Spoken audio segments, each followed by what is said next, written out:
Hey folks, it's Wild Adventures with Steve again, and have I got something to show you. Check out this pitcher plant right here behind me. This is a very cool plant.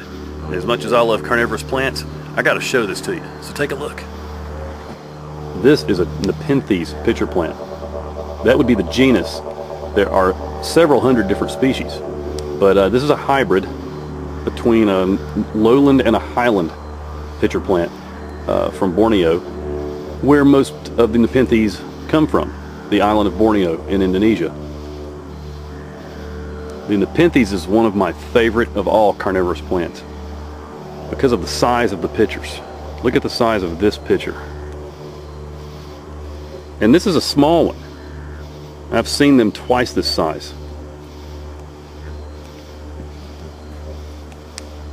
Just look at the variety from these little small pitchers down to that big large one we just looked at. Here's one forming on a tendril that went through the chain of the pot. And it's not open yet.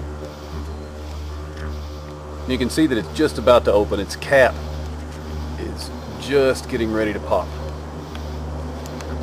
And down inside is the digestive liquid that the plant pumps up from the roots, which is mostly water, but there are digestive enzymes inside that allow it to digest its prey. Now, its prey is mainly insects that are drawn to the pitcher by the secretions of nectar on not only the underside of the lid that protects the pitcher from rain, but also around the peristome, which is this red lip-like structure at the top of the pitcher. Then, of course, the insects, when they land on the pitcher to get a drink, they fall inside, down into the stomach part of the pitcher. And you can see that on this pitcher, down in the what we would call the stomach part of the pitcher, you can actually see the digestive liquid from here down inside the pitcher. Let's look inside this pitcher and see what we can see.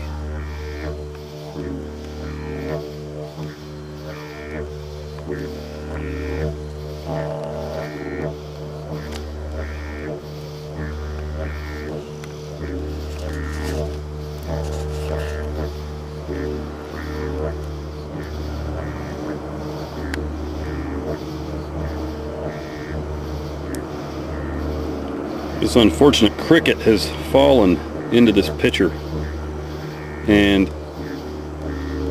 it is slowly succumbing to the digestive juices that come from the walls of the lining of the pitcher. You can actually see the glands, those little spots. Those are the glands that secrete the digestive juices that will slowly digest this cricket over the period of several weeks.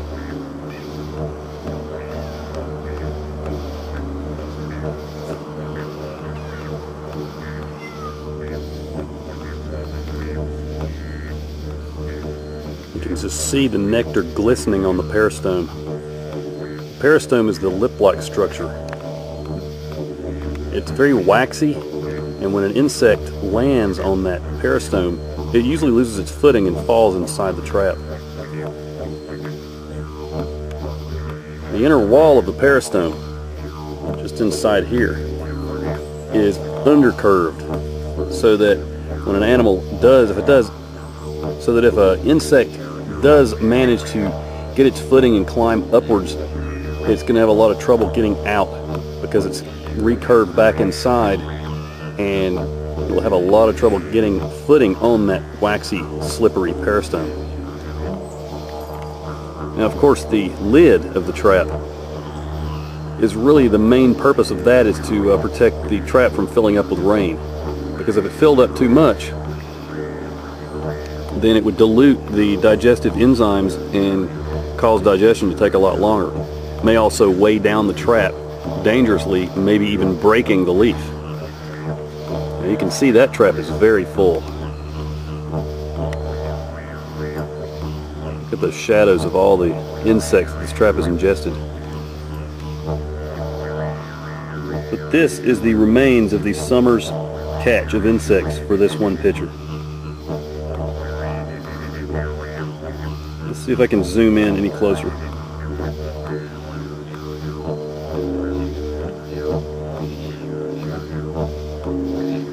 Just look at all those digestive glands, those little tiny red dots.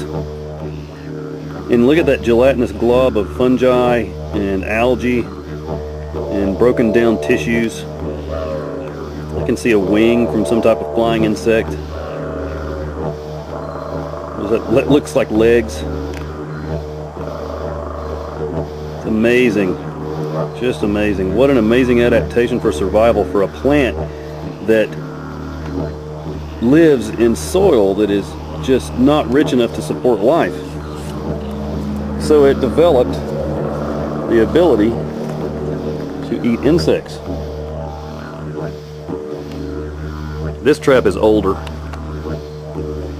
so the top of the trap has died, but down inside you can see there's still the shadow of insects in there that are going to be digesting. So it's not a good idea to cut off a trap of a pitcher plant until the entire trap is dead.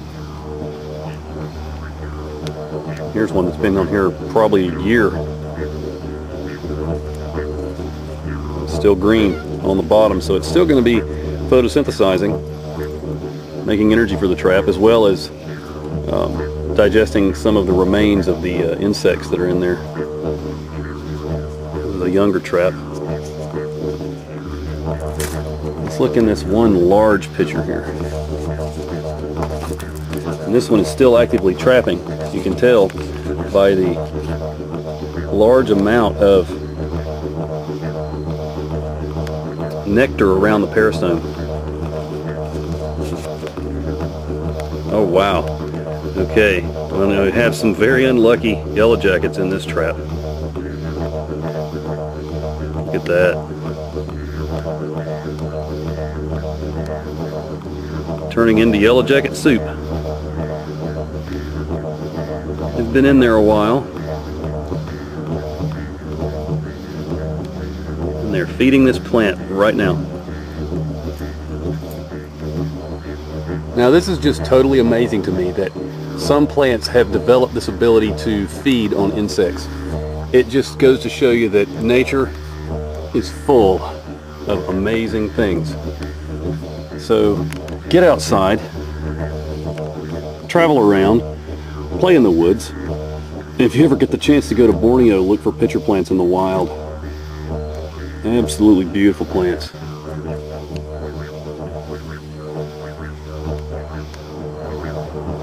And believe it or not, there are actually species of Nepenthes that have a symbiotic relationship with an ant.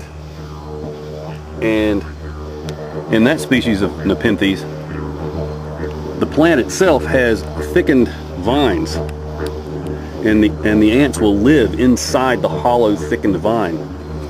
And then when the ant is hungry, it will dive down inside the pitcher, taking out insects that the pitcher has killed, and then the ants will eat those insects. And in return, the ants will aggressively protect the plant. There's also certain mosquitoes that lay their eggs in the liquid in pitcher plants,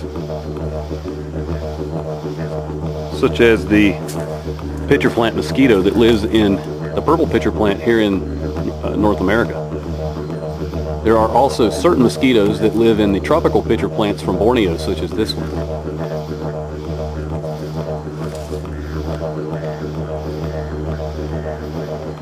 Wonderful plant, the pitcher plant.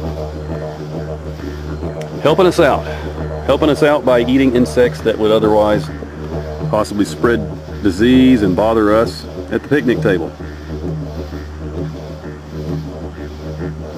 And there you have it, the tropical pitcher plant Nepenthes.